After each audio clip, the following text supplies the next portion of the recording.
Hello and welcome to What's Up Stratford. I'm your host, Peter Maranger. Joining me and starting the show is Dr. Cundall from EM Global. Dr. Cundall, thanks very much for joining me today. Thanks so much for having me again.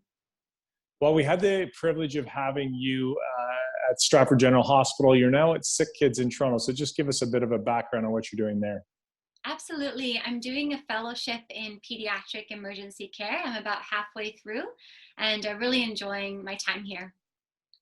Now, you have a very close affinity for Tanzania. So what's the connection there?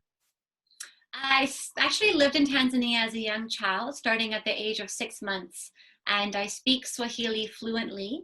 So the goal for me in going to medical school was always to think, what useful skill set could I develop that would be helpful in a country like Tanzania? So it's been a long-standing goal of mine, and over the past couple of years, we've been able to foster relationships to really make something happen there.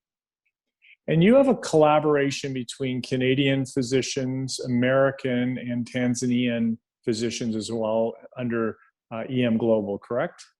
Yeah, that's right. It's a registered Canadian not-for-profit, but we do, as you say, have American colleagues, Tanzanian colleagues, and Canadian colleagues, and we are a group that is seeking to build capacity in emergency care, currently in Tanzania, but we can reach out to other contexts. Right now, our main focus is northern Tanzania, in particular, the Kilimanjaro region. Now, this country, 59 million residents and only about 40 emergency medical physicians. Why so low? And how are you going to change that? Yeah, it's a good question, and it's not unique only to Tanzania.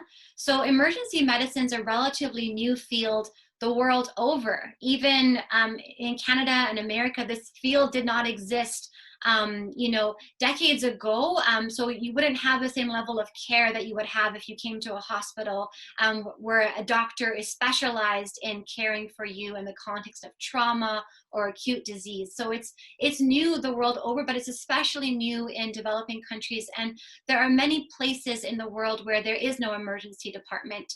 You enter a hospital, you might have to give payment to be seen, and you wait for a specialist to come and see you, but you wouldn't have a functioning emergency department. So in Tanzania, the residency program for emergency medicine is relatively new, and is having its first few graduates. So currently between 40 and 60. And then the problem is a little bit deeper than only not having emergency medicine as a specialty. It's also that local physicians will have to pay their way through to get that training. So if you can imagine, you finish medical school, but you have to, as a resident, actually pay. So one of the things that we're doing with EM Global is providing sponsorship so that local physicians can get that training that they need. And we're a big believer in a local training program rather than bringing them abroad, because that program is going to meet their needs the best and train them for the emergencies that they're going to see in their own context. So how are you doing that in a practical way? I believe Dr. Kasinga, but please correct me if I've mispronounced that.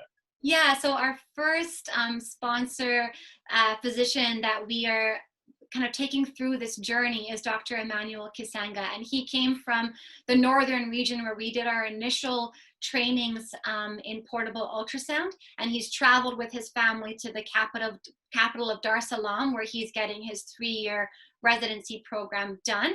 In June, he'll be finished. It'll be the end of a 3-year journey, and we will have seen him through from day one. So it's a really exciting milestone for us. And it's not just about financial sponsorship. It's also about creating a community of colleagues. As physicians in Canada and America, we are his colleagues, we are his support. We will share cases together, we will troubleshoot plans for his future and dreams that he has and how we can be of support. So it's a much broader sort of collaboration than only financial. So I know you have a GoFundMe. So on a local basis, how can people, just in summary, support EM Global? So absolutely, you can go to the page, you can Google emglobal.ca, that's our official website. And from there, the first link you'll see is it will take you to our GoFundMe page where you can make a contribution. And that contribution goes directly to sponsoring Dr. Kisanga through the last of his training, and also in fundraising for future training trips where we as physicians go and provide short skills-based training in trauma and bedside ultrasound. Dr. Cundall, thank you for joining me via Zoom from Toronto. I sincerely appreciate your time. Thanks so much.